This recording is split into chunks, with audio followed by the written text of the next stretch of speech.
Você está ligado com o canal da Academia Bíblica Bereia, turma do curso básico em teologia das terças-feiras. Hoje é terça-feira, dia 14 de maio de 2024, terça-feira, 14 de maio de 2024. Esta é a quarta aula da matéria Hermenêutica e Exegese Bíblica. Temos mais ainda 4 aulas pela frente, fechando essa matéria no dia 11 de junho próximo. Deus abençoe, a paz do Senhor, boa noite a todos que estão aqui conosco. Para quem não sabe, de repente alguns sabem, outros não, hoje são 14 de maio, hoje é uma data muito importante, não é? No calendário internacional e até mesmo no calendário bíblico. Hoje é o dia da fundação do Estado de Israel, 76 anos que hoje o Estado de Israel completa de existência. Então anote aí, 14 de maio de 1948 foi a data de fundação do Estado de Israel, não é? O Israel moderno, né? O Israel que Deus falou lá em Ezequiel, do Vale dos Ossos Secos, que do nada ressuscitaria, viria à tona. Então hoje completamos, ou completa-se, 76 anos de fundação do Estado de Israel. Perfeito, meus irmãos. Agradeço a Deus pela vida de cada um de vocês, os que puderam chegar aqui. Irmã Vanderleia, maravilha, irmã Vanderleia. Já se mudou ou ainda tem New Jersey? Eu ainda estou aqui em New Jersey. Eu mudo mês que Ai, vem. mês que vem, meu Deus, muita gente vai sofrer com a sua saída. Para com isso, meu salvador. Olha Vai. lá, já que falei em sofrimento, já tenho ali, ó, Já tenho derramando sofrido. lágrimas. Só viu, só viu. O Fernando só viu que não faz isso, não, irmão. Isso aí é coisa da Universal. Pare disso sofrer. Não chora Deixa não, isso, Fernando. deixa isso quieto. Faz um grande avental e leve para o irmão Fernando no dia da sua despedida, né? Mas aquele avental abençoado, né? Para enxugar as lágrimas dele. Meus irmãos, nós estamos aqui, graças a Deus, com a nossa quarta aula de hermenêutica e exegese. Vamos dar continuação à nossa matéria. Repito, teremos hoje, infelizmente, algumas ausências por motivo de saúde, por motivo de trabalho e por motivos que também desconhecemos, porque alguns alunos não nos entraram em detalhes, mas avisaram, né, que não teriam condições de estarem juntos hoje conosco. E a minha sugestão, como nós sempre sugerimos, é assistir a aula gravada. A aula gravada, porque, sobretudo, essa matéria ela tem um certo nível de dificuldade, então há uma necessidade de assistir o vídeo para não ficar perdido. Página 8, por favor. Vamos lá na nossa apostila, na página 8, página 8. Estamos estudando sobre o contexto referencial da Bíblia. Estamos estudando as referências verbais, ok?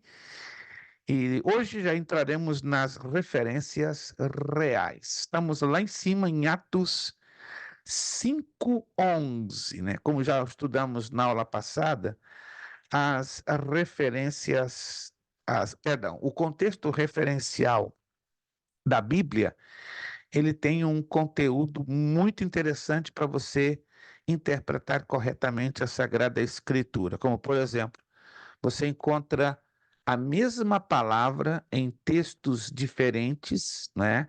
Ela é a mesma palavra, só que em textos diferentes, trazendo significados diferentes, né? Como você vê lá na página 7, dois exemplos que muito nos chamaram a atenção, né? Eu poderia mencionar todos, mas só vou destacar dois.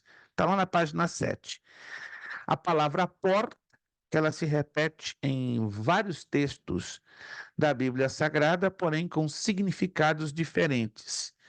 E a palavra mundo, não é? Aparece ali com 3 textos diferentes e em cada texto um significado diferente. E começamos na aula passada a estudarmos a palavra igreja, que a palavra igreja no grego, no original do grego koiné, é eclesia, É a mesma palavra, mas de acordo com o texto que aqui se apresenta, o significado é completamente diferente, né? Já estudamos a palavra eclesia ou igreja em Atos 19, 32, 39, já estudamos em Atos 7, 38, já estudamos em 1 de Coríntios 11, 18 e agora vamos a Atos 5, 11. Abra lá comigo, por favor. Atos 5, 11. Hoje eu vou usar a Almeida Revista Corrigida de 2009, né? Então, a tradução que eu vou usar hoje aqui nas minhas mãos vai ser a Almeida Revista Corrigida 2009, né? Em cada aula eu vou revezando, entende? Na próxima aula eu já volto para a Almeida Revista Atualizada para vocês compararem as traduções. Deixa eu avisar aqui a vocês, próxima aula, esperamos que os demais alunos que hoje não puderam estar presentes, estejam presentes. Eu vou sortear aqui no grupo de alunos uma Bíblia de estudo. Uma Bíblia estudo, né, que eu tenho duas na embalagem, mas eu vou sortear uma na turma da terça e a mesma Bíblia na turma da quinta-feira. Me dá um tempinho que eu vou aqui esticar minhas mãos, aí eu vou mostrar, é uma forma de incentivo, eu vou fazer isso a cada 2, 3 meses, né, que graças a Deus eu recebo muitos presentes de editoras que nós temos contato, temos relacionamento, e eu já estou com um acúmulo de muita coisa, então eu não posso ficar com tanta coisa guardada, fechada na caixa. Então a melhor coisa é liberar estas bênçãos, né? Então vamos liberar aqui na turma da terça-feira, por sorteio, e na turma da quinta-feira. Me dê aqui um minutinho só que eu vou me afastar aqui para eu alcançar a Bíblia, para você ver que Bíblia bonita nós vamos sortear na próxima semana, permitindo assim o nosso Deus. Um momentinho só.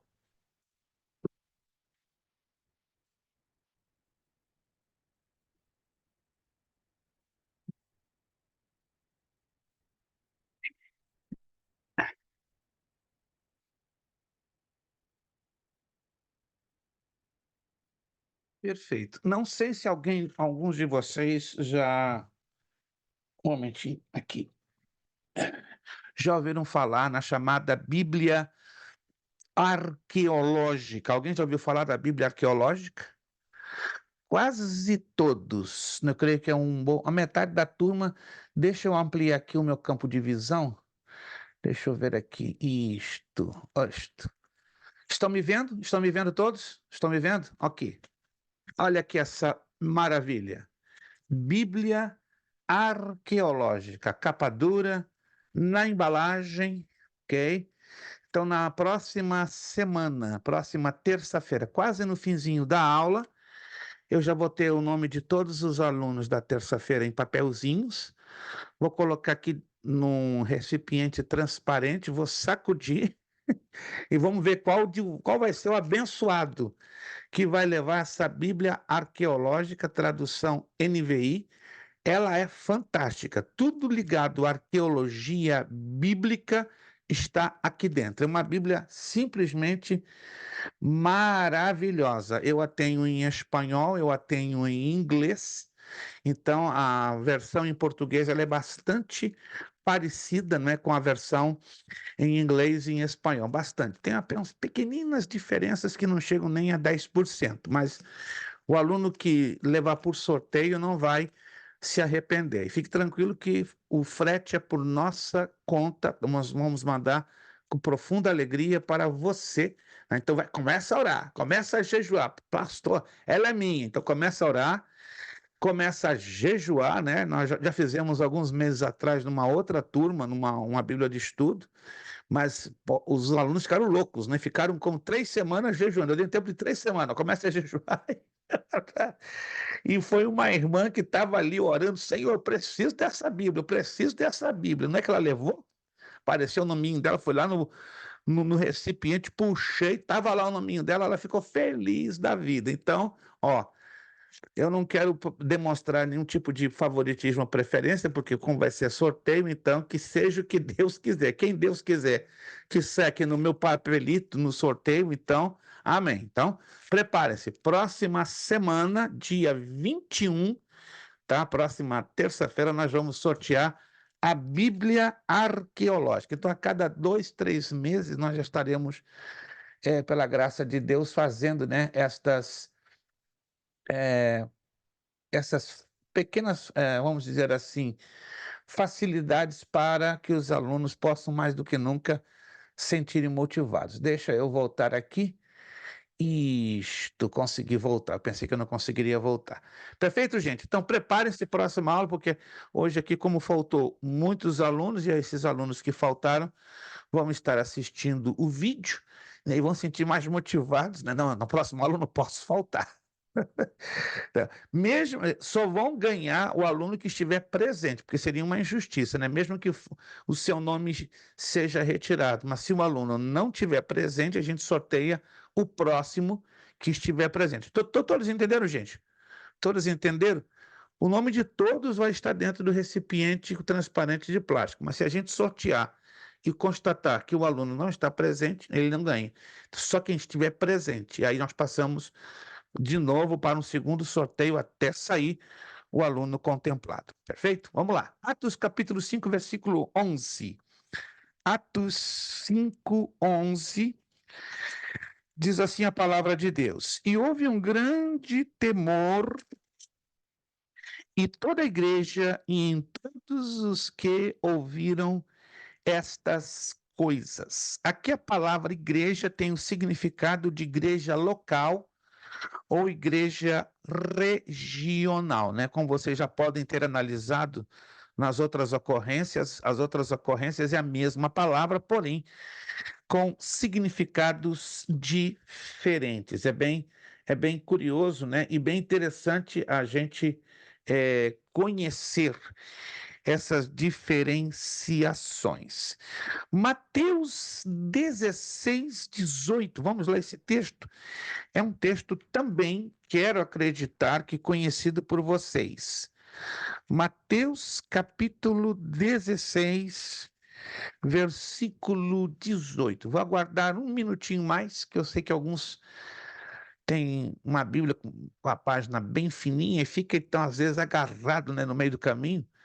Mateus capítulo 16, versículo 18. Vamos lá.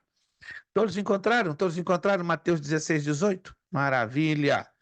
Diz assim a Escritura Sagrada: Pois também eu te digo que tu és Pedro, e sobre esta pedra edificarei a minha igreja, e as portas do inferno não prevalecerão contra ela. De novo, a palavra igreja.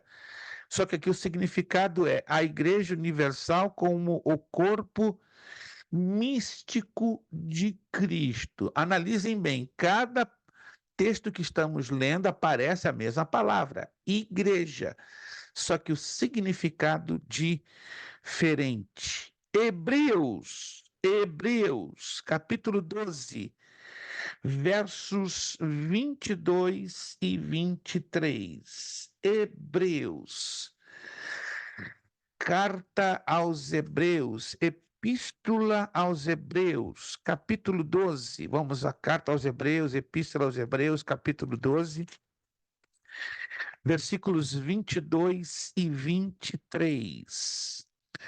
Está escrito na palavra do nosso Deus, Hebreus 12, 22 e 23. Mas chegaste ao monte Sião e à cidade do Deus vivo, a Jerusalém celestial e aos muitos milhares de anjos, à universal assembleia e igreja dos primogênitos, que estão escritos nos céus, e a Deus, o juiz de todos, e aos espíritos dos justos aperfeiçoados. O verso 23 é que traz a palavra igreja. Eu li o 22 para você entender o contexto. E aqui o significado é igreja, todos os salvos de todos os tempos. Estão percebendo, gente? Cada vez que lemos um versículo, aparece a mesma palavra, a mesmíssima.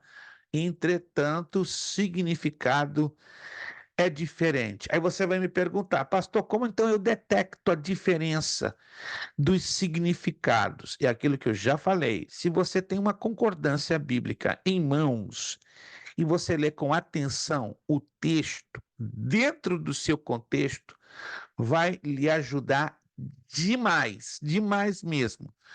As Bíblias de estudo, geralmente, têm pequenas concordâncias e comentários explicando os significados de algumas dessas palavras, certo?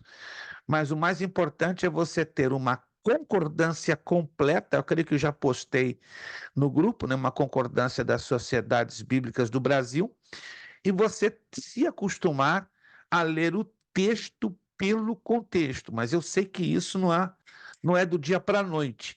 Se você lê pouco, vai ter dificuldade, claro, de identificação dessas diferenças. Então, eu bato na tecla, posso até parecer um pouco chato, mas eu insisto, por favor, aumentem o tempo de leitura, tanto da Bíblia como da apostila. Qual o tempo médio semanalmente? 40 minutos.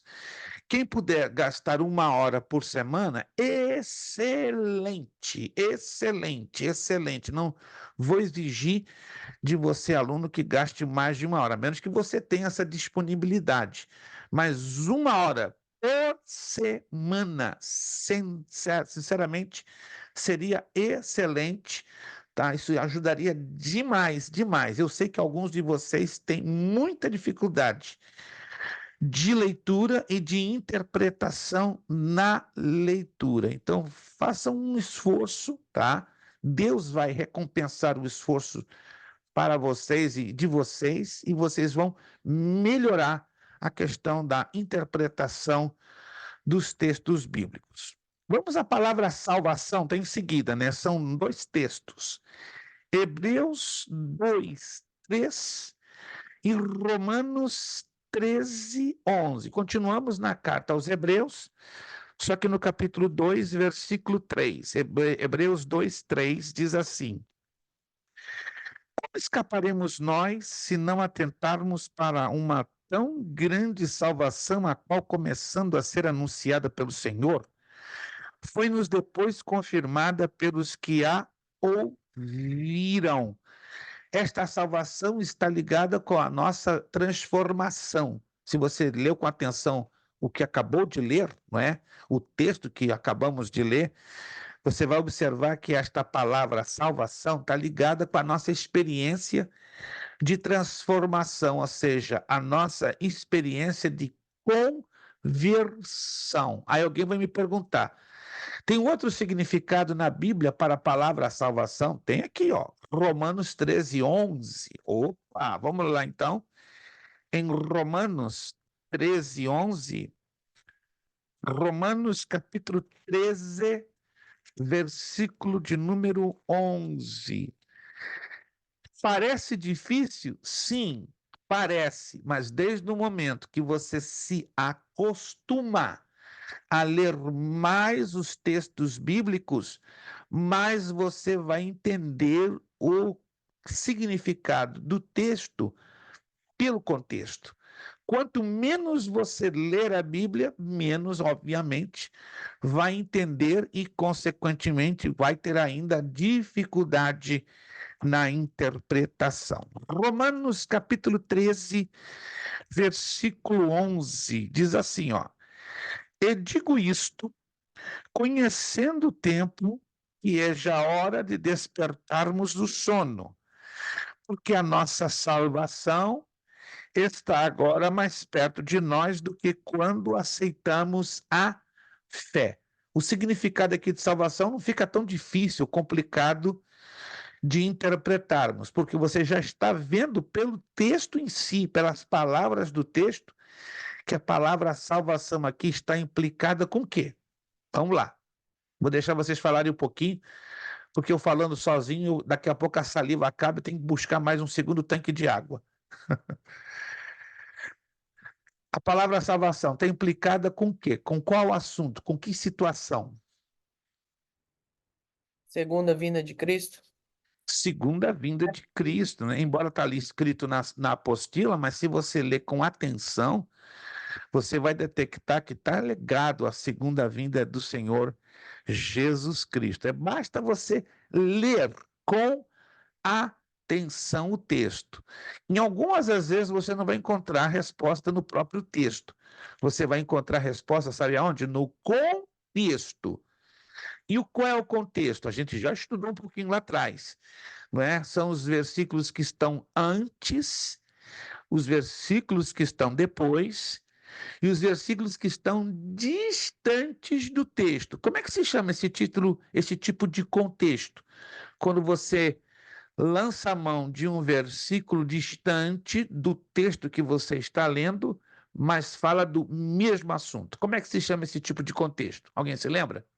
Referência bíblica. Não. Contexto remoto? Remoto. Contexto remoto. Procure não se esquecer disso. Você pode encontrar um versículo distante do texto que você está lendo, alô? Mas falando do mesmo assunto, mesmíssimo assunto. Este tipo de contexto é chamado de contexto remoto. Contexto remoto. Procure não se esquecer disso. Exemplo, se eu tenho Êxodo, é um exemplo, vamos ver se alguém consegue se lembrar. Se eu tenho Êxodo 3:17, mas para eu interpretar o verso 17, eu tenho que recorrer ao verso 18, que tipo de contexto eu estou lançando mão? Vamos lá. Eu estou lendo Êxodo 3:17, estão me acompanhando? Mas para eu entender, interpretar o verso 17, tenho que lançar mão do verso 18. Então, estou lançando mão de um outro tipo de contexto. Como este tipo de contexto se chamaria? Contexto imediato. Contexto imediato. Contexto imediato. Rapaz, vocês estão ficando afiados, isso é importante. Contexto imediato. O geral, o próprio nome já diz, né? Ele envolve muita coisa dentro da Bíblia. Imediato é aquele versículo que está um antes ou um depois. O remoto é aquele que está bem distante do texto que estamos lendo, mas falando do mesmo assunto. E o referencial é o que nós já estamos estudando, né? Que se usam exatas mesmas palavras, porém com significados diferentes. Vamos fazer aqui uma conclusão importante sobre as referências verbais, que tem que ser bem entendido para não dar problema lá na frente. Voltando à apostila, na página 8. As referências verbais podem servir ou não para o estudo bíblico, pregação, etc., pois muitas vezes referem-se tão somente ao chamado paralelismo verbal. O que isso quer dizer? Quando você coloca lado a lado vários textos que contenham a mesma ideia e até mesmo as mesmas palavras. É evidente que as referências verbais podem também ser reais, dependendo de tratar-se do mesmo tema, assunto. Isso é importantíssimo. Vamos então às referências reais. São as referências nas quais ocorrem a mesma ideia. Olha só que interessante, a mesma ideia, o mesmo sentido e o mesmo tema, assunto. Então, as referências reais nos dão uma melhor facilidade na interpretação. Vou repetir de novo. As referências reais são as referências nas quais ocorrem a mesma ideia, o mesmo sentido e o mesmo tema, assunto. Percebeu? Então fica muito mais fácil você identificar uma referência real do que uma referência verbal, porque a referência verbal ela já é um pouquinho mais difícil, porque dependerá de você lançar mão dos contextos, não é, para a devida e correta interpretação. Estas são as referências apropriadas para o estudo bíblico, para a doutrina e pregação. Grande parte das referências verbais, como já estudamos, são também referências reais. Isso é interessante, por isso bato de novo na tecla. É importantíssimo o aluno ter uma concordância bíblica e também, se possível, um dicionário bíblico. O aluno que não tem nenhum nem outro está igual a filho perdido, órfão, sem pai, sem mãe. É necessário. Não estou aqui colocando como uma obrigação, compreende, meus irmãos? Mas agora já é uma necessidade. Pelo menos ter uma concordância bíblica e, se possível, um dicionário bíblico. Vamos lá. As concordâncias bíblicas, como acabamos de falar, apresentam as referências verbais próximas das reais, uma vez que uma concordância é uma simples catalogação de referências bíblicas quanto a um determinado tema ou assunto. Como é importante, gente, talvez alguns de vocês nunca pensaram na valorização de uma concordância bíblica, mas é um motivo, faça um esforço, pelo menos tem aquela que eu coloquei, que eu postei no grupo da Sociedade Bíblica do Brasil, está disponível no Amazon, né? E acredito que o pastor Valentim também tem ali na Gerezim Books, mas faz um esforço, tá? Faz um esforço, é por amor a você no estudo desta matéria e de outras matérias que virão adiante, que vão exigir que você tenha esse manejo básico das palavras conhecidas ou expostas na Sagrada Escritura.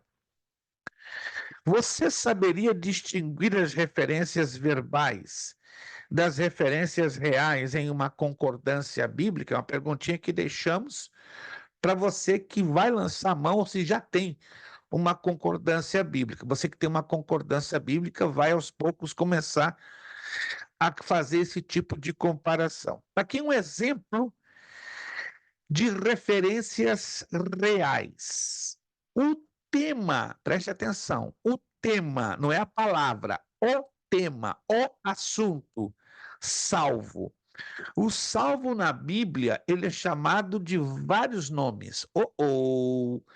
Ele é chamado de santo, nova criatura, fiel, filho de Deus, crente, discípulo, nascido de Deus, justo, remidos. Bata na tecla. Aqui estamos trabalhando com referências reais. As referências reais, elas vão trazer o mesmo tema, o mesmo assunto, usando palavras diferentes. É o contrário das referências verbais. São as mesmas palavras, porém com significados diferentes. E aqui é o contrário, são diferentes palavras falando de um mesmo significado. Alguém está me entendendo? Alguém está me entendendo? Isso precisa ser lido, estudado bem a fundo e, se possível, memorizado na base, pelo menos na base. Não quero que você memorize de cabo a rabo tudo, mas pelo menos na base para você identificar. Nós não vamos ler os textos, porque são vários e muitos, porque ainda temos muitos textos ainda a serem lidos pela frente. Viramos a página, por favor, a página 9. De fato, todas as palavras são diferentes, como já detectamos, né? Mas o tema assunto é o mesmo, pois todas as referências são reais, ou seja, abordam acerca de um só tema, e o tema é salvo. Por exemplo, algumas referências reais acerca deste tema. Que tema? A segunda vinda de Jesus. Aqui nós temos que ler, porque se nós não lermos, vai dar dificuldade para você interpretar, porque se trata de um dos assuntos mais difíceis da Bíblia Sagrada, que é a escatologia bíblica. Então, há necessidade de lermos cada um deles. Vamos a Zacarias, capítulo 14.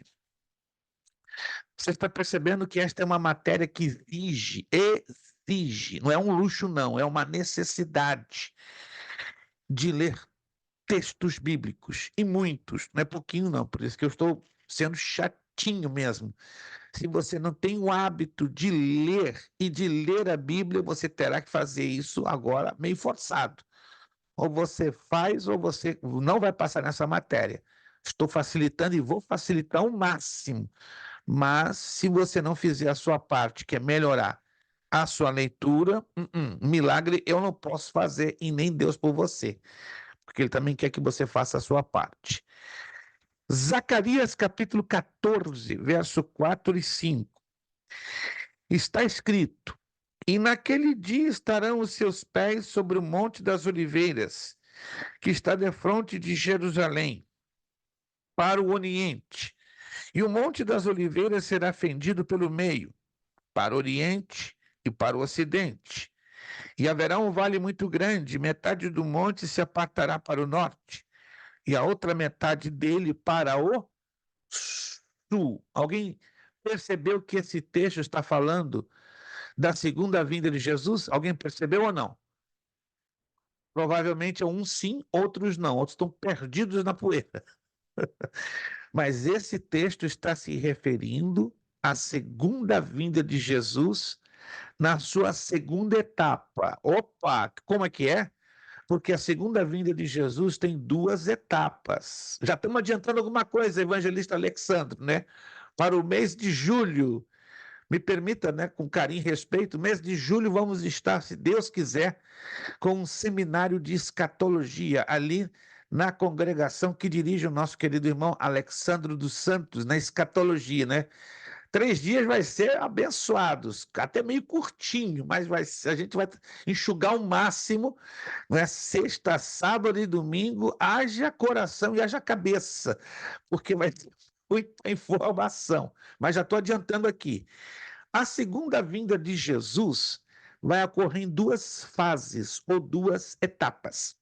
A primeira etapa ou fase, Jesus vem para a igreja. Anote isso aí. Ele vem para a igreja. Consequentemente, ele virá invisível ao mundo. O mundo não vai ver essa primeira fase, essa primeira etapa da sua segunda vinda, que a Bíblia chama de arrebatamento da igreja. Quem já ouviu falar sobre o arrebatamento da igreja? Eita coisa! Povo abençoado, povo que está ligado. Não, se você ficar desligado, eu vou te dar um choque de 100 volts. Não, 100 é pouco, de 600 volts.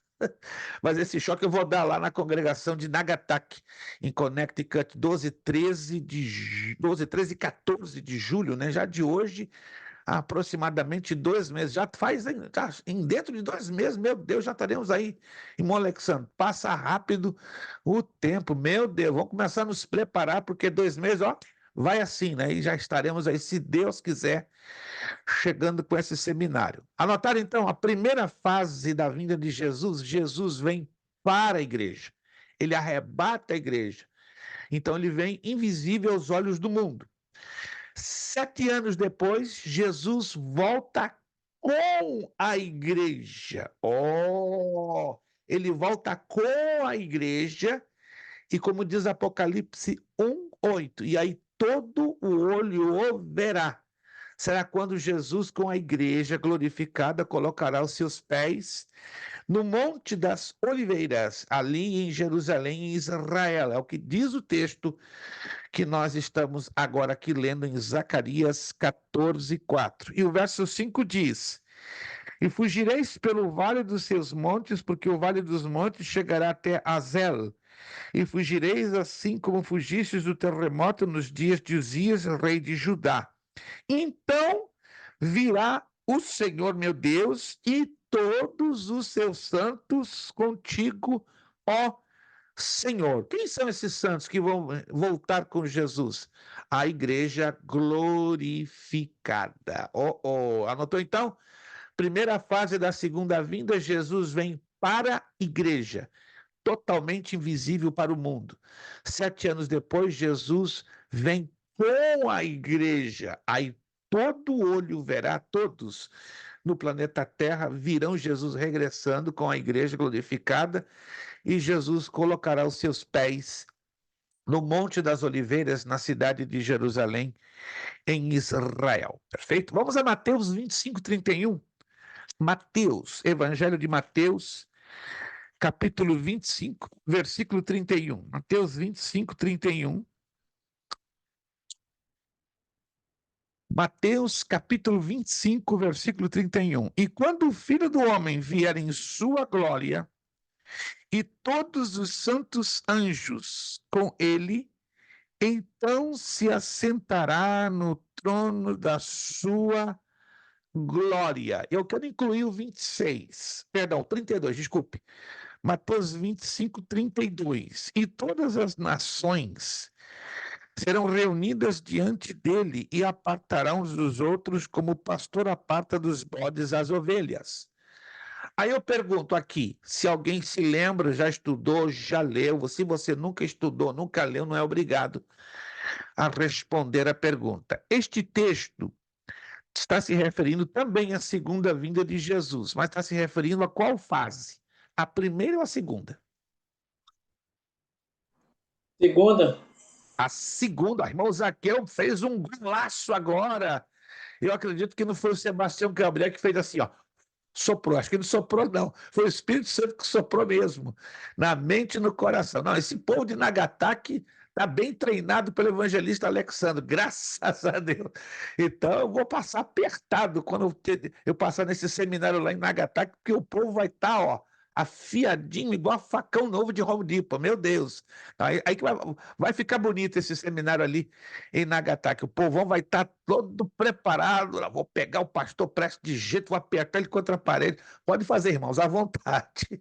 Vou estar ali com alegria para responder todas as perguntas, havendo, claro, necessidade e trazendo humildemente a gloriosa palavra de Deus. Então, aqui está falando da segunda etapa, quando Jesus regressa com a igreja, ele estabelece os seus pés no Monte das Oliveiras e, em seguida, entra o chamado juízo das nações. Segunda de Tessalonicenses 2:8. A intenção não é ensinar escatologia agora, mas tivemos que abrir esse parênteses só para você entender essa parte da hermenêutica, como ela é importante. Segunda de Tessalonicenses, capítulo 2, versículo 8. Segunda de Tessalonicenses, capítulo 2, versículo 8. Diz assim a palavra do nosso Deus: e então será revelado o iníquo, a quem o Senhor desfará pelo assopro da sua boca e aniquilará pelo esplendor da sua vinda. Aqui se refere também à segunda vinda de Jesus. Mas é a primeira ou é a segunda fase? Vamos lá, quem pode responder? É a primeira que se trataria do arrebatamento ou é a segunda que se trataria de Jesus voltando com a igreja glorificada à terra? Primeira. É a segunda. Interessante, olha só. E então será revelado o iníquo. Quem é esse iníquo? É o anticristo, a quem o Senhor, temos que ler com atenção o texto, a quem o Senhor desfará pelo assopro da sua boca e aniquilará pelo esplendor da sua vinda. Anote aí, isso é uma chavezinha que eu vou dar para vocês. Toda vez que você ler num texto sobre a segunda vinda de Jesus, que estiverem as palavras glória e esplendor, está anotando? Toda vez que você lê um texto referindo-se à segunda vinda de Jesus, mas se no texto aparecerem as palavras esplendor e glória, está ligado com a segunda fase, nunca com a primeira.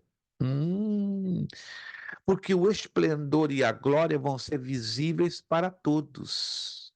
Não acontecerá isso na primeira fase, porque Jesus vem secretamente para a igreja. E o mundo não vai ver nenhum esplendor, nenhuma glória. Muito pelo contrário, o mundo vai ficar perturbado, porque milhões vão desaparecer.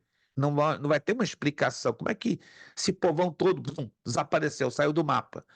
Mas a segunda vinda vai ser conhecida por todos. Todo o planeta Terra vai estar vendo o esplendor e a glória, ainda que vai acontecer ali em Jerusalém, mas todas as câmeras de televisão, a mídia, via satélite, vão estar transmitindo. Já pensou, meu amigo? Meus irmãos, Jesus vai ser televisionado em todo o planeta, regressando com a igreja glorificada sobre a cidade de Jerusalém. Porque Apocalipse, capítulo 1, versículo 8, diz: Eis que todo olho verá.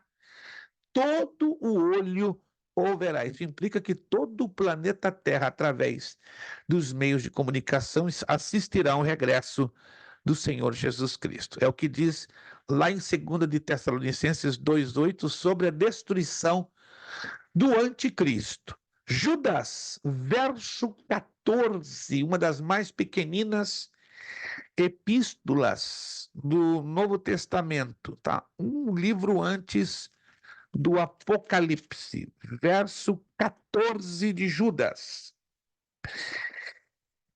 E destes profetizou também Enoque, o sétimo, depois de Adão, dizendo: Eis que é vindo o Senhor com milhares de seus santos. Aí não podemos ter dúvida. Quando ele está vindo com os milhares dos seus santos, é a segunda etapa da segunda vinda. Estão anotando isso, irmãos?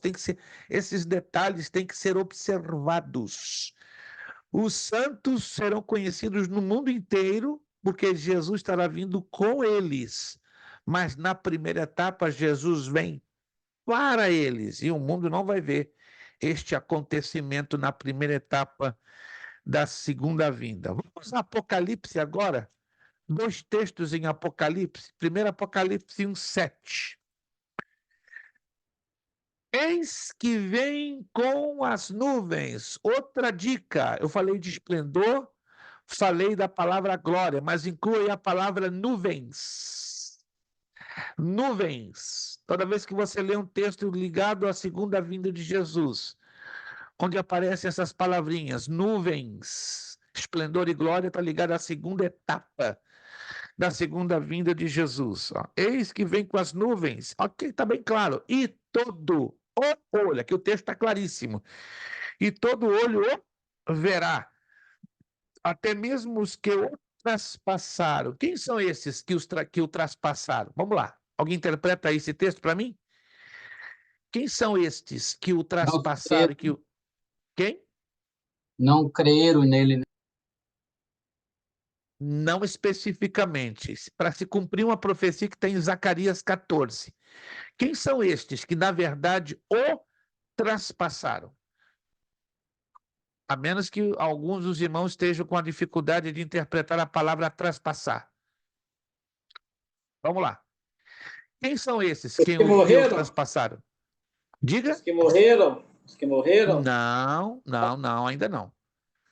Eu estou percebendo que aí os irmãos estão com pequena dificuldade de interpretação. Quem são os que traspassaram Jesus? Gente, eu acredito que vocês já devem ter lido ou ouvido em algum lugar. O que significa a palavra traspassar? A menos que você esteja com dificuldade na Passaram por palavra. ele, né? Não, traspassaram. Pode ser tras ou transpassaram. Ninguém está conseguindo se lembrar? A palavra traspassar ou transpassar quer dizer crucificaram. E quem crucificou Jesus? Os judeus. Os judeus. Agora, isso aqui é importantíssimo que eu vou dizer. Se que puder anotar, anote. Os judeus não poderiam executar a pena capital da crucificação. Por quê? Porque eles estavam debaixo da autoridade de Roma. E só Roma, através dos seus soldados, ou seja, os romanos, são os que poderiam executar a pena capital. Qual era a pena capital? A pena de morte. Entretanto, os judeus induziram a crucificação de Jesus. Alguém está me acompanhando? Mas eles não podiam diretamente pegar Jesus, colocar no madeiro e crucificá-lo. Eles não podiam, porque eles estavam debaixo da autoridade de Roma. Alguém está me acompanhando? Era uma nação subjugada, uma nação dominada pelo Império Romano. Então, eles não tinham autoridade jurídica nem de condenar, nem de executar a pena capital. Isso estava nas mãos dos romanos. Só você ler com atenção o episódio nos evangelhos da crucificação de Jesus.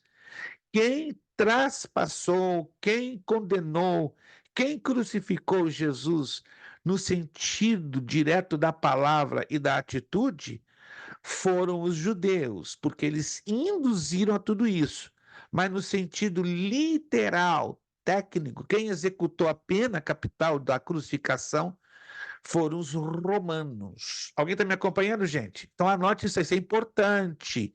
Então, quem traspassou a Jesus? Os judeus, porque eles induziram a condenação de Jesus, mas eles não podiam executar o ato da crucificação porque eles eram uma nação subjugada, uma nação dominada pelo Império Romano. Fica aí para muitos pastores, eu percebo nas redes sociais, estão debatendo uma coisa que está claro no texto, a menos que a pessoa, quando lê o texto, não percebe esses detalhezinhos. E eu observo que alguns pastores, né, bem intencionados, ficam perdidos na hora de ler o texto, de explicar o texto, porque não estão prestando atenção nos detalhes, né? Os judeus não podiam executar a pena, porque estavam debaixo da autoridade de Roma, mas eles podiam o quê? Opinar, pressionar, induzir, foi o que aconteceu. Então anote aí, aqueles que o traspassaram foram os judeus, mas no sentido literal, quem executou a pena foram os romanos. E pastor, Perfeito. Sim. nisso Jesus daqui vai vir pelos dois, então, pelos romanos. Para os dois, mas o peso maior, acredite, o peso muito maior vai cair em cima dos judeus, porque os romanos foram apenas uns instrumentos da condenação de Jesus. Mas lembre-se que lá no pé da cruz, o que os judeus disseram? Caia sobre nós e sobre os nossos filhos o teu sangue. Opa! Isso já aconteceu ao longo dos séculos, com a terrível perseguição que os judeus sofreram, né? Logo depois da morte de Jesus, com a destruição de Jerusalém no ano 70, com a perseguição dos judeus através da Inquisição Espanhola no século XIII, no século XIV. Os judeus foram expulsos da Rússia, foram expulsos da Turquia, foram expulsos da Armênia, sofreram aquele famoso holocausto da Segunda Guerra Mundial entre 1939 e 1945 pelos alemães. Então, irmãos, os judeus estão pagando um preço pesadíssimo pelo desafio que eles colocaram ali, dizendo: caia sobre nós e sobre nossos filhos o teu sangue. Não sabiam o que estavam falando, e agora a consequência está aí. E esse problema lá na Palestina está bem agravado, né? Embora estão condenando Israel, que Israel está sendo culpado por aquelas mortes, mas está havendo mortes dos dois lados, e mais ainda do lado palestino, e os palestinos estão criando várias jogadas tentando incriminar a Israel, e em parte está dando certo, infelizmente. Mas isso é outra história que eu não vou falar agora, tá? É o cumprimento do livro do profeta Sofonias, capítulo 2, né? Que ali nos deixa bem debulhado e bem detalhado que os palestinos criariam uma incriminação para colocar Israel como o vilão de toda a história na guerra de Hamas, Gaza e Hezbollah. Apocalipse 19:11. Você não está em aula de escatologia, quero deixar claro, né? O aluno que estiver entrando no vídeo e que não participou da aula hoje, mas estamos sendo obrigados a entrar, né, nesse aspecto da escatologia para você entender como é importante o uso da hermenêutica bíblica para a compreensão do texto. Apocalipse 19:11. Apocalipse 19:11. E vi o céu aberto, e eis um cavalo branco. O que estava sentado sobre ele chama-se Fiel e Verdadeiro, e julga e peleja com justiça. Vai ser o momento que Jesus vai descer do céu, com a igreja glorificada, e todo o planeta Terra vai ver essa cena. Rapaz, vai bater um temor, um medo nas nações que estiverem na terra, sobretudo cercando ali a cidade de Jerusalém, porque eles vão ver o próprio Jesus Cristo montado no cavalo branco e descendo ao planeta, né, sobre a cidade de Jerusalém, para proclamar grande vitória sobre a nação de Israel, que estará sendo ali acurralada para ser destruída, não é, pelas 22 nações árabes e também pelas 9 nações do Extremo Oriente. Mas isso aí a gente vai trabalhar, né? Alguns de vocês já estudaram a matéria escatologia, mas outros ainda não. Então, quando der a volta no relógio, quem não estudou escatologia vai abraçar esta matéria, que vão ser em 3 módulos de 5 aulas, né? Então vamos ficar 15 semanas, meu Deus, estudando essa matéria. Entramos agora no contexto histórico. É um dos contextos mais vastos, amplos da Bíblia Sagrada. Quem não gosta de história vai ter muita dificuldade com esse contexto. Quem não gosta de história, repito e bato na tecla, não vai ter muita dificuldade em compreender esse contexto, porque mais de 70% da Bíblia Sagrada é pura história. Pura história. Vamos lá. Letra A, tem a ver com a época, com a cultura, com a ocasião e com o propósito original do texto que se estuda. Exemplo, Ageu capítulo 1, versículo 4, nos revela: é para vós tempo de habitardes nas vossas casas estucadas, e esta casa há de ficar deserta? Vale a pena, como primeiro exercício de hermenêutica, fazermos uma análise contextual histórica do texto acima e explicar o que e por que o Senhor pronunciou esta palavra através do profeta Ageu ao povo. A gente vai fazer um exercício parecido na próxima aula, baseado neste texto, mas eu quero já fazer um agora, em Ageu capítulo 2, versículo 9. Eita, agora vai pegar. Agora vai pegar. Ageu 2:9. E a grande maioria pega esse texto fora de lugar, dando uma interpretação nada correta. Quem a encontrar o texto pode fazer a leitura, por favor? Pode abrir o seu áudio e ler para nós? Ageu capítulo 2, versículo 9. A glória desta última casa será maior do que a da primeira, diz o Senhor dos Exércitos. E neste lugar darei a paz, diz o Senhor dos Exércitos. Obrigado, nosso querido irmão Alexandre. Vamos lá. Quero outro aluno lendo o mesmo texto. Nosso irmão Alexandre já leu. Qualquer outro aluno, por favor, seja voluntário, abra o seu áudio e repita a leitura deste texto. Ageu 2:9. Por gentileza. A Nenhum glória voluntário? desta última casa será maior do que a da primeira, Senhor dos Exércitos. Este lugar darei a paz, diz o Senhor dos Exércitos. Obrigado, irmão Alisson. Ok. Amém. Mesmo que a maioria não saiba exatamente o que se refere a esse texto, eu vou perguntar. Esse texto tem uma aplicação única, singular, na história da nação de Israel. Repito, este texto tem uma aplicação única e singular na história da nação de Israel. Qual seria a correta aplicação e interpretação deste texto? Ou seja, a que fato este texto está se referindo? Vamos lá. O período do milênio? O período do milênio. Opa! E hoje tem pregadores que pregam esse texto para dizer a glória de Deus está aqui, Deus está conosco, a glória dessa última cara será maior do que a primeira. Essa aplicação não é válida. Vou ganhar 50 pontos, não? A alma, eu sei que o irmão é ótimo negociante, mas o irmão já está estourando os seus limites.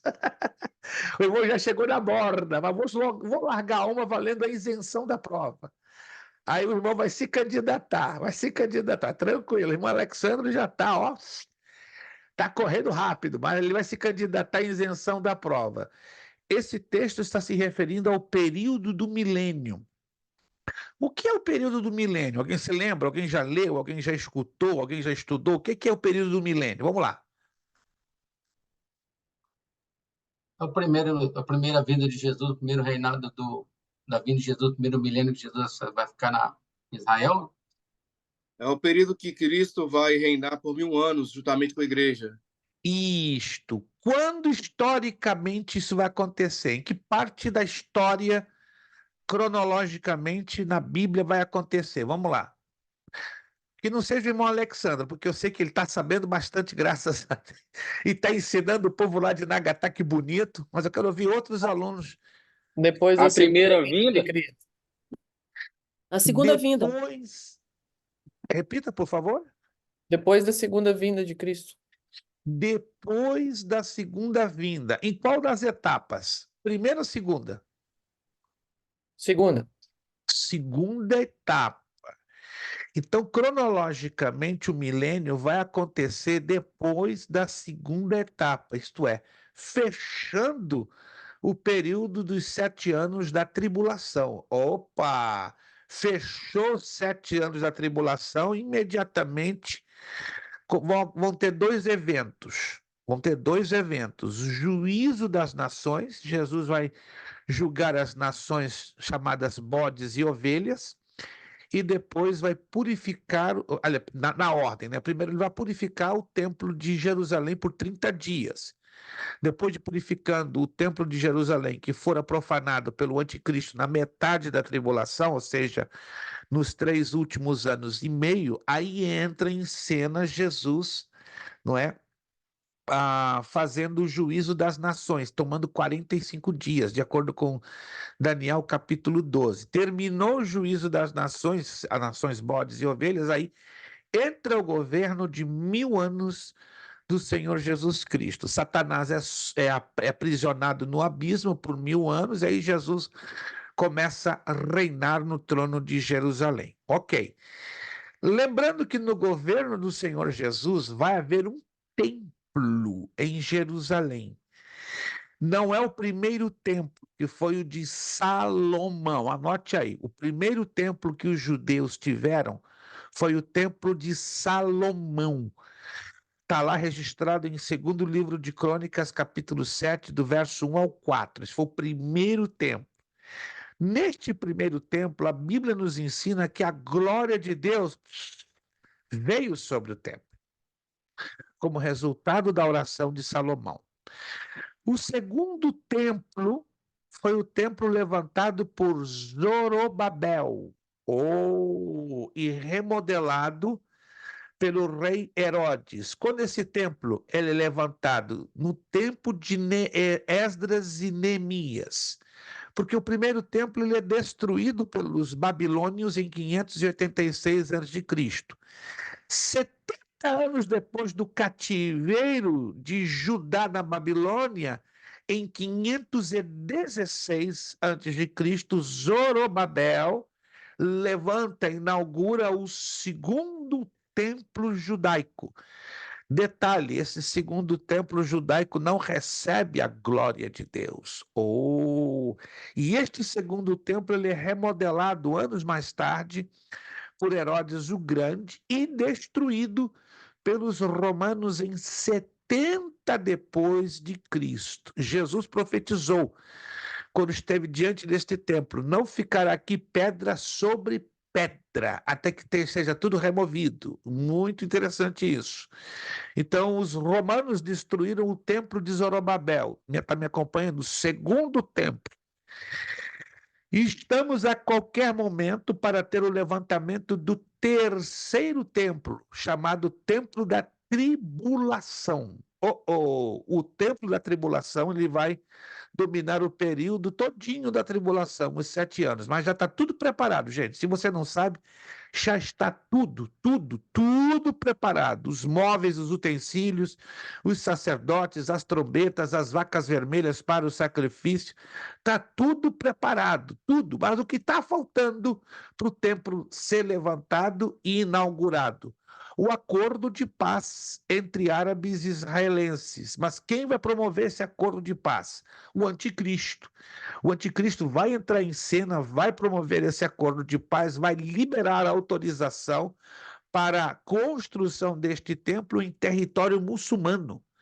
Porque se não houver esse acordo de paz, os muçulmanos, os árabes, não vão consentir, não vão permitir a construção do templo exatamente no Monte do Templo, porque o Monte do Templo, por tradição, é o local aonde estavam os templos anteriores. E hoje está uma mesquita islâmica muçulmana chamada o Domo da Rocha, que tem a cúpula dourada. Já viram? Ilustrações da cidade de Jerusalém, um templo muçulmano com uma cúpula arredondada toda de ouro. Quem já viu essa ilustração, essa foto? Aquela ali é a área onde ocuparam o primeiro e o segundo templo. Então, por tradição dos judeus, o terceiro templo vai ocupar aquela mesma área, só que do lado. Se você olhar direitinho em fotos e mapas da cidade de Jerusalém, tem um espaço enorme ao lado do Domo da Rocha. Ela não vai ser destruída, muito pelo contrário, vai ser levantado o terceiro templo lado a lado. Mas para isso acontecer, tem que haver uma autorização, e essa autorização vai ser derivada desse acordo de paz entre árabes e israelenses. Mas e o quarto templo? O quarto templo vai ser o templo da tribulação, que vai ser profanado pelo anticristo na metade da tribulação, 3 anos e meio depois. O anticristo vai sacrificar uma porca, vai profanar, vai contaminar o templo, e aí quando Jesus regresse à terra, ou à igreja, antes de começar o seu governo de 1000 anos, ele vai tomar 30 dias purificando este templo, e este templo vai se converter o templo do milênio. Aí a glória de Deus vai voltar no templo dos judeus. Por isso que Ageu 2:9 diz: a glória desta última, qual é a última? É o templo do milênio, quarto templo judaico. A glória desta última casa será maior do que a primeira. Que primeira é essa? O primeiro templo, o templo de Salomão. Então isso chama-se interpretação pelo contexto histórico. Se você não conhece a história de Israel e a história dos templos, você vai ficar boiando. Concorda comigo? Sim ou não? Vai ficar boiando, vai ficar, não vai entender absolutamente nada. Aí é muito fácil pegar esse texto e fazer qualquer tipo de aplicação indevida. Vale a pena, como já fazemos, né? Como já falamos, né? Fazemos vários exercícios nesta área para a gente identificar o verdadeiro significado. Letra B. O que é estritamente cultural no Novo Testamento, voltamos aqui à apostila, não tem aplicação a partir do século I ao fechamento do cânon do Novo Testamento. Desde então, o que permanece no texto bíblico é a mensagem da palavra de Deus para todos os tempos. Ou seja, preste atenção, qual foi o último livro da Bíblia inspirado pelo Espírito Santo? Alguém se lembra? Alguém se lembra? O último livro da Bíblia inspirado pelo Espírito Santo.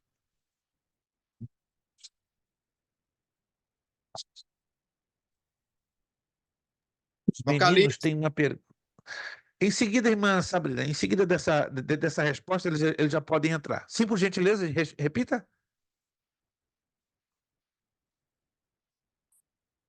O último livro da Bíblia a ser inspirado. Apocalipse. Apocalipse. O livro do Apocalipse foi inspirado no ano 96 depois de Cristo, daí para frente nenhum outro livro pôde ser inspirado ou foi inspirado e, portanto, nenhum outro livro pôde ser considerado autorizado pelo Espírito Santo como livro canônico. Então escreva aí rapidinho, que aí nossos irmãos ali têm que fazer uma pergunta. O que é um cânon? O cânon é o conjunto dos livros inspirados pelo Espírito Santo. E o último livro canônico ou inspirado, o livro do Apocalipse. Vamos lá, soltem a pergunta. Os meninos têm algumas perguntas aí para fazer. Tem que abrir o áudio para ficar o mais Pedi. próximo possível. Ô, pastor, onde que tá a aliança? O som está um pouco abafado, eu não estou conseguindo ouvir direito. Ô, pastor, aonde tá a Arca da Aliança? Em Jerusalém, já descobriram a arca, está no subterrâneo de Jerusalém, aguardando o momento dela ser levada e introduzida para dentro do templo. Não sei se vocês sabiam, irmãos, a Arca da Aliança já foi encontrada há 5 anos atrás. 5, inclusive tem um DVD que a National Geographic já lançou. Ela está guardada em um lugar secreto no subterrâneo da cidade de Jerusalém. Ela estava na Etiópia, guardadinha por quase 2000 anos. Isso aqui não é fake news, isso aqui é algo comprovado. Em alguns lugares que eu saio para dar os nossos estudos bíblicos, talvez eu vou levar esse DVD lá em Nagasaki e eu vou reproduzir lá para os irmãos verem. Não é? É um DVD de 2 horas, mas eu não vou poder reproduzir 2 horas. Eu vou reproduzir talvez uns 10 ou 15 minutos para os irmãos verem que a Arca da Aliança já está em Jerusalém. Ninguém pôde fotografá-la, mas já tem testemunhos, né, dos guardiães da arca, né, que são sacerdotes da religião copta, que guardaram a arca durante mais de 1900 anos, né, ali uma ilha na Etiópia, né, são os descendentes de Salomão com a rainha de Sabá, que protegeram esta arca, guardaram esta arca e secretamente eles a enviaram para Jerusalém, está lá guardadinha no subterrâneo. Irmão Gil. Ô, pastor, vi um pastor mencionando que até Hitler procurou pela Arca da Aliança por ele acreditar que existiam poderes sobrenaturais na Arca da Aliança e ele buscou. Exato. Daí foi feito aquele filme de Harrison Ford, né? Indiana Jones e a Arca Perdida. Lembra daquele filme? Então, aquele filme ele trata de visualizar o desejo de Hitler. E esse é um fato. Hitler tentou, mas não conseguiu. E se, de alguma forma, que a história não nos revela, se aproximou da arca, caso ele tenha encontrado, o filme que Harrison Ford protagoniza fala de uma grande realidade. Não sei se algum de vocês já viram esse filme, né? Ali tem uma dose de ficção muito forte, mas tem uma realidade também, né? Qual é a dose de realidade? Ninguém pode tocar na arca. Foi bem claro, se alguém tocar na arca, morre. Porque a presença de Deus ainda está naquela arca. Uau! É uma coisa bem interessante. Porque supostamente ainda dentro da arca está guardado as 3 coisas que Deus deu a ordem a Moisés a colocar dentro do seu interior. Lembram-se? Quais foram as 3 coisas que Deus deu a ordem para Moisés guardar no seu interior? Alguém se lembra? Pode abrir o áudio e me dizer as 3 coisas. São as placas, os 10 mandamentos, a vara de Arão e o maná. Sim, uma cópia do Decálogo, uma cópia dos 10 mandamentos, a vara de Arão que floresceu e uma porção do maná. E acredita-se, não se sabe, porque somente os guardiões etíopes da arca, que provavelmente, também não se sabe se isso é certo ou não. Eu acredito que não é certo, porque todo aquele que tocar a arca ou abrisse a tampa da arca, com certeza morreria fulminado. Mas se acredita que todos esses materiais estão ali dentro ainda, claro, pelo poder sobrenatural de Deus, guardados e preservados. Aí você vai me perguntar, como é que eles se moviam a arca, já que não podiam tocar? Alguém se lembra?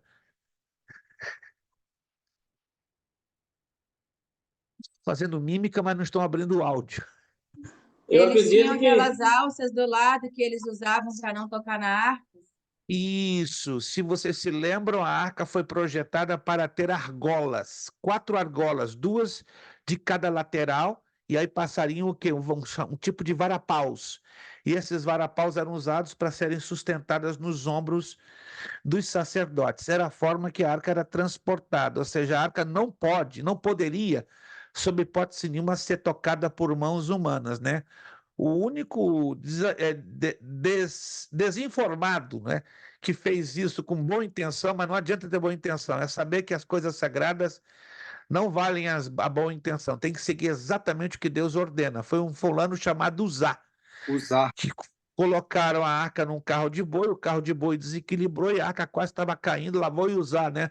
Uma boa intenção, bum! O erro começou ali, irmãos. A arca não era para ser colocada em carros de boi, a arca era para ser transportada nos ombros dos sacerdotes. Aí traz um grande ensinamento, irmãos.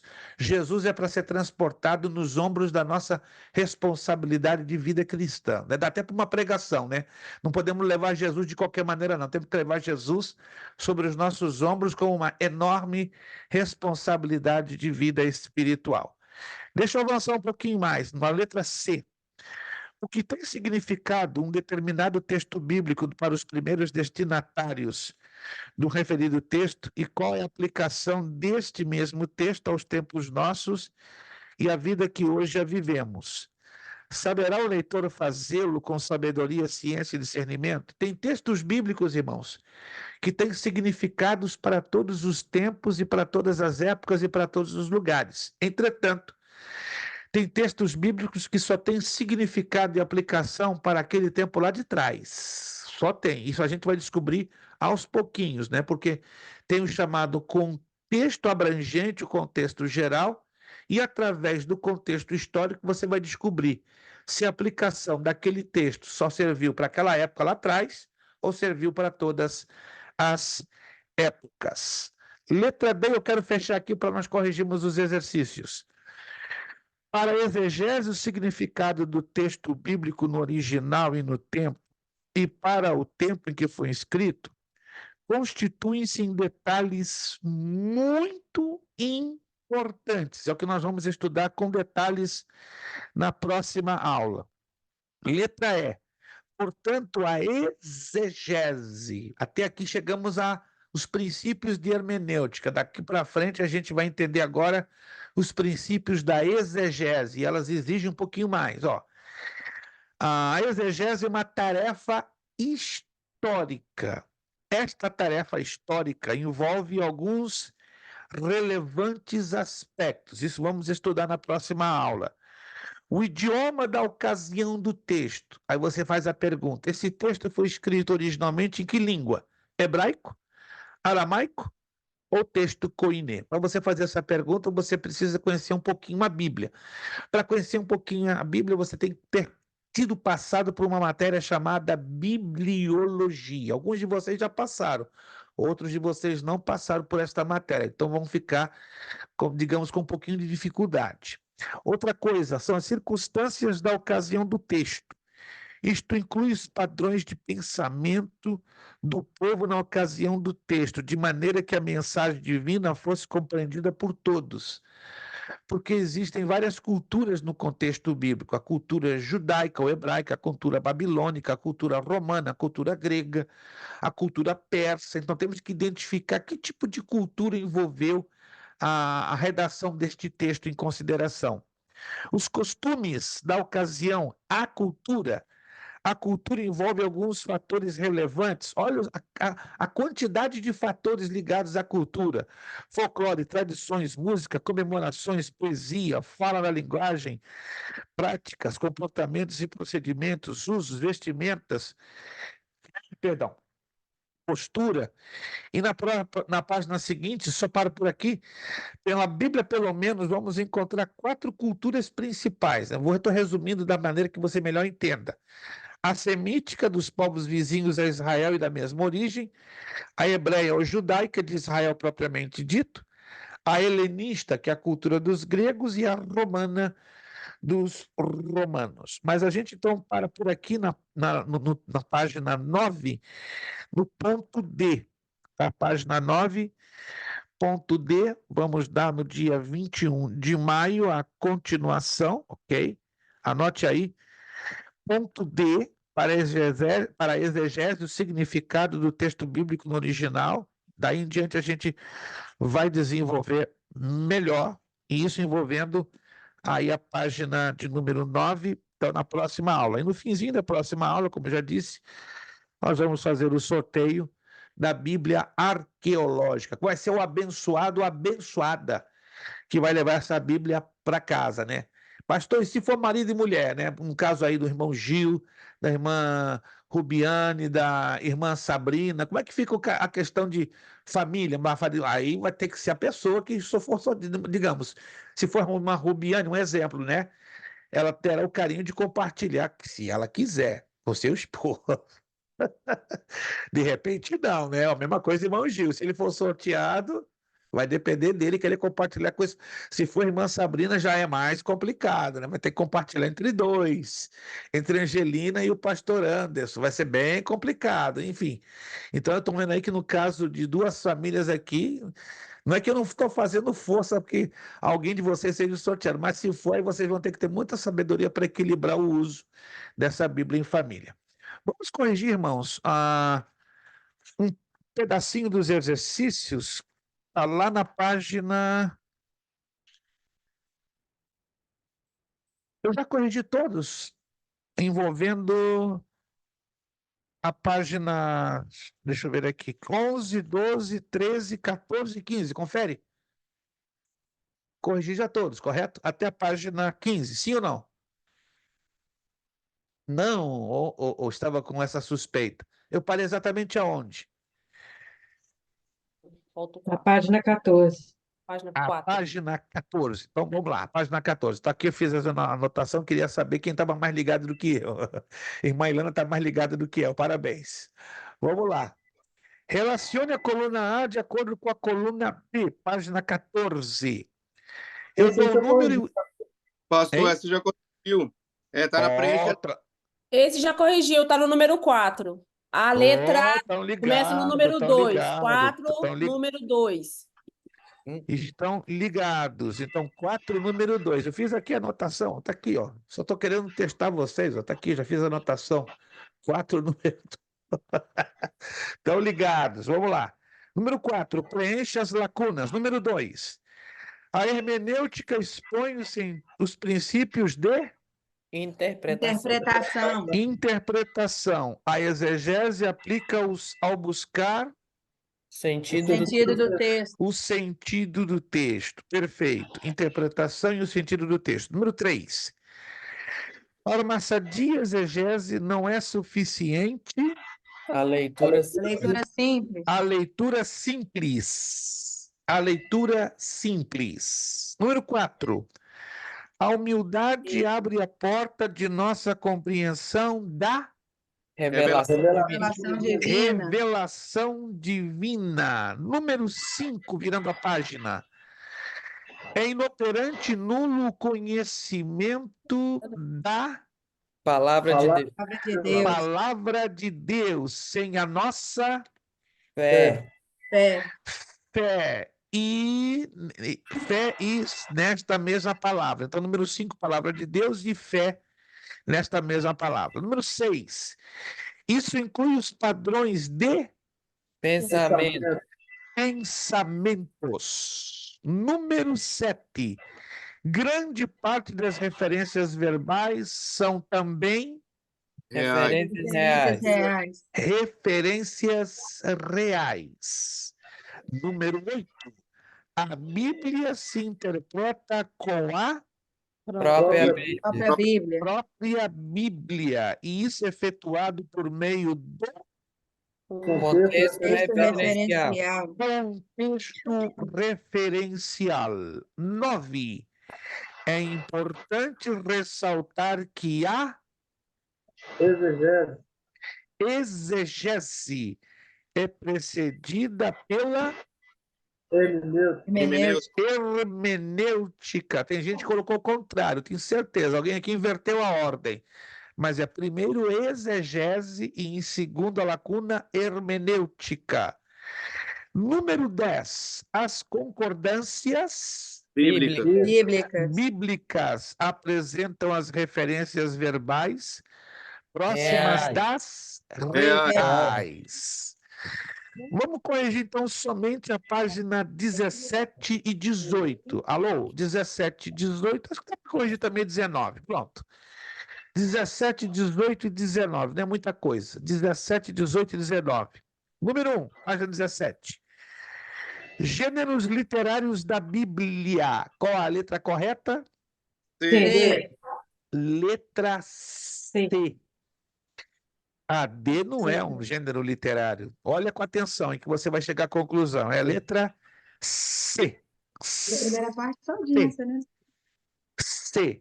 Engana muito. A C e a D são muito parecidas, mas aí tem uma diferença que você pode conferir depois. Então, número 1, letra C. De casa. Número 2. D de Livros dado. que contêm revelação. Qual é a letra? D. D de dado. Não tem como errar essa questão. Número 3. Exemplos de biografias bíblicas. Qual é a letra? A. Moisés, Paulo, Jesus e Abraão. Número 4. No texto bíblico temos duas coisas importantes. Sabe que é fácil demais. Qual é a letra? Letra D. D de dado. As palavras isoladas e a mensagem. É o gênero literário que ocupa o maior espaço na Bíblia. Falamos disso hoje. E se você errar, é porque quer. C. C, história. Marque C para certo e E para errado. Número 1. O exegeta, às vezes, deve ser um atento observador do texto bíblico. Certo ou errado? Errado.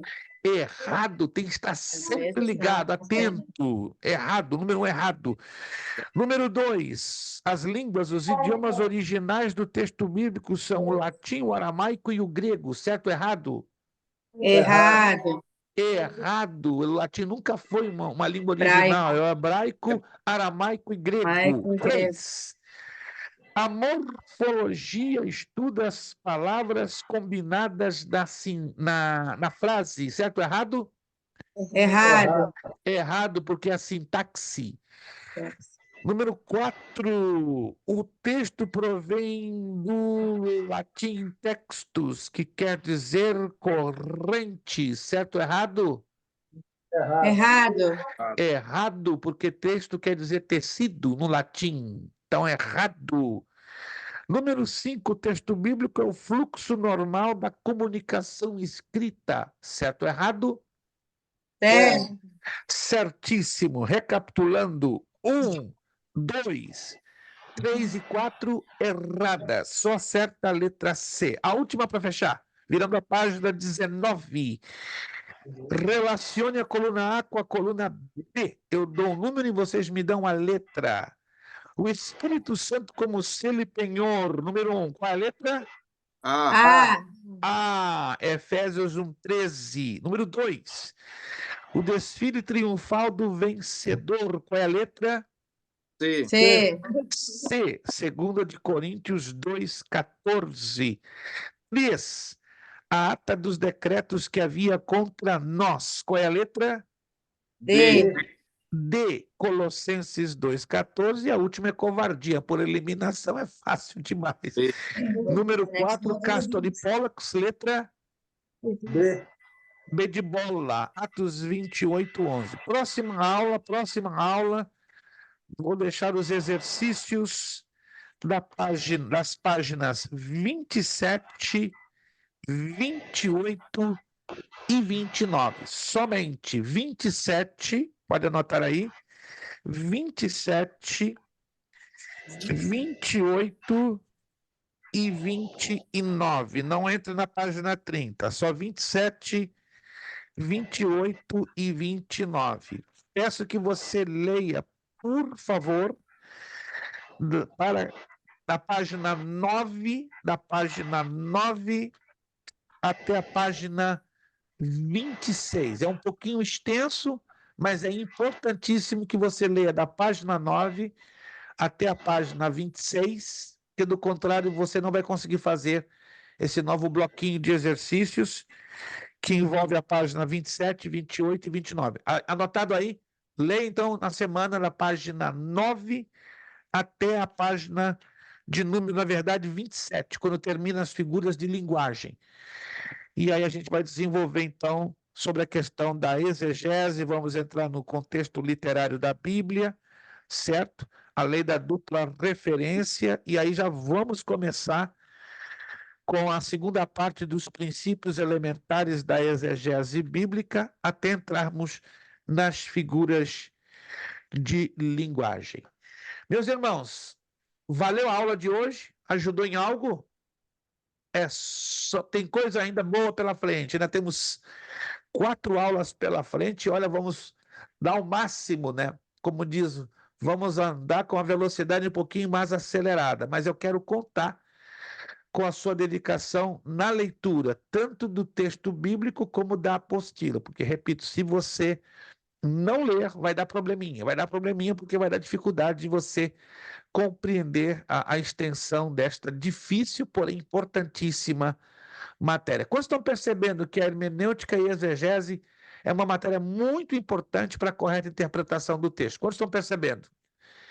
Alguns não estão percebendo. A minha oração é que você perceba e observe que é chave entender um pouquinho, pelo menos, porque esta apostila está se dedicando a ser apenas um princípio bem básico de hermenêutica e de exegese bíblica. Vamos então concluir nossa aula de hoje. Muito obrigado a você que pôde estar conosco nesta noite, irmã Sabrina, Angelina. Infelizmente, pastor Anderson, por corridas de trabalho, não teve condições, mas ele vai recuperar fácil. É jovem, não é como eu, é inteligente, não é como eu. Então, pastor Anderson tem condições de sobra para recuperar essa aula sem nenhum problema. E tá aí, nossas 2 irmãs estão aí para apoiar. A irmã Angelina e a irmã Sabrina vão levar o pastor Anderson a ficar bem afiado. Também obrigado, nosso irmão Gil, irmã Rubiane, seus queridos filhos, irmão Zaqueu, Deus abençoe. Bonita essa camisa do irmão Zaqueu, tá fazendo par lá com o irmão Fernando, né? Os dois estão querendo ir para o céu, estão de azul, né? Mas não vou. Irmã Sabrina também, né? Interessante, olha o trio, né? Os 3 azuis, né? Estão querendo partir para a glória agora? Não, segura um pouquinho aí, ainda tem muita coisa para fazer na terra.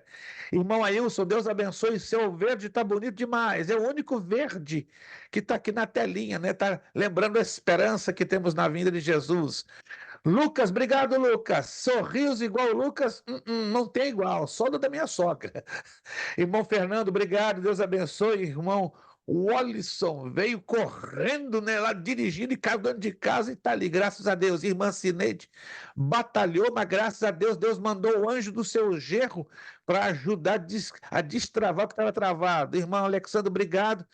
Deus abençoe pela sua participação, irmão Sebastião Gabriel, irmã Ilana. Deus abençoe a todos vocês. Vamos estar agradecendo a Deus, orando e despedindo esta aula de hoje. Quero pedir a irmã Sabrina, por gentileza, vai abrir aí seu abençoado áudio. Irmã Sabrina vai estar abrindo e despedindo com uma palavra de oração. Vamos ouvir então a serva do Senhor que estará orando e agradecendo pela aula de hoje. Nossa irmã Sabrina, por gentileza. Poderoso Deus e Pai, nós nos colocamos na sua presença mais uma vez, te agradecendo, Senhor, pedindo graça, misericórdia e perdão, Pai.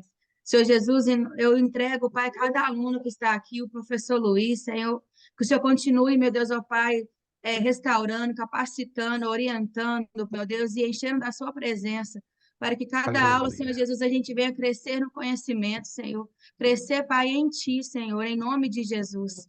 Que o Senhor venha tirar o cansaço de cada um, meu Deus, que a gente venha ter ânimo, Pai, para poder estudar, porque a sua palavra, meu Deus, ela é infinita e ela se renova a cada dia. Glória a Deus. Deus, em nome de Jesus, ajude a cada um, Pai, nos seus dias a dias, no seu ministério, na sua casa, e que tudo que a gente tem estudado, Senhor, que a gente venha, Pai, aplicar, Senhor. Meu Deus, em nome de Jesus, que a gente venha ser seu exemplo, ó Pai. Que a gente venha ter Jesus como nosso exemplo, como nosso mestre, Aleluia. e a palavra como nosso guia. Porque essa palavra me diz que ela é lâmpada para os nossos pés. Deus, em nome de Jesus, eu peço que o Senhor venha, Pai, e entrar com provisão em cada necessidade de cada aluno, de cada família, Pai, em nome de Jesus. E que, mais uma vez, nós queremos te agradecer e louvar pela vida do pastor, pelas aulas, porque a gente tem crescido, meu Deus, ó Pai, nela, Senhor. A gente tem aprendido, a gente tem, Senhor Jesus, ó Pai, aberto o nosso entendimento, ó Pai, nas Glória a ti, Escrituras. Senhor. Meu Deus, em nome de Jesus, que o Senhor venha, Pai, guardar a cada um. Dê uma boa noite de descanso, Senhor, que nos ajude, ó Pai, a guardar, Pai, tudo no nosso coração. A sua palavra diz, meu Deus, que o salmista disse que para guardar a palavra no nosso coração, para a gente não pecar contra ti, Deus. Nos ajude, Espírito Santo, a cada dia mais, nos orienta, nos capacita e nos convença, Pai, do nosso juízo, do nosso pecado, Senhor, em nome de Jesus. Abençoa a nossa noite, ó Pai, em nome de Jesus, amém. Amém, amém. Quero agradecer àqueles que já fizeram os seus pagamentos do mês de maio. E se você ainda não fez, ainda está em tempo. Até o dia 31 de maio você pode fazer o pagamento da sua mensalidade pelo Zelle da nossa escola. Muito obrigado, Deus os abençoe. Nosso lema, fechando tudo aqui. Fechando tudo aqui. Seriedade. Piedade. Compromisso. Compromisso. Disciplina. Disciplina. Seriedade. Seriedade. Compromisso. Compromisso. Disciplina. Disciplina. Seriedade. Seriedade. Compromisso. Compromisso. Disciplina. Disciplina. É necessário que ele cresça. É necessário que ele cresça E que eu diminua. É necessário que ele cresça. Necessário que E ele que eu diminua. É necessário que ele cresça e É que necessário eu que ele diminua. E E a diminua. Deus damos o quê? A honra, a glória e o poder. Muito obrigado, Deus abençoe, um ótimo final de terça, semana abençoada, vejo vocês próxima terça, 21 de maio, e com o sorteio da nossa Bíblia arqueológica. Vamos ver quem vai ser o abençoado que vai levar essa vitória. Amém. Obrigado, gente, Deus nos abençoe, ó, no coração de vocês. Pai do Senhor, bom descanso.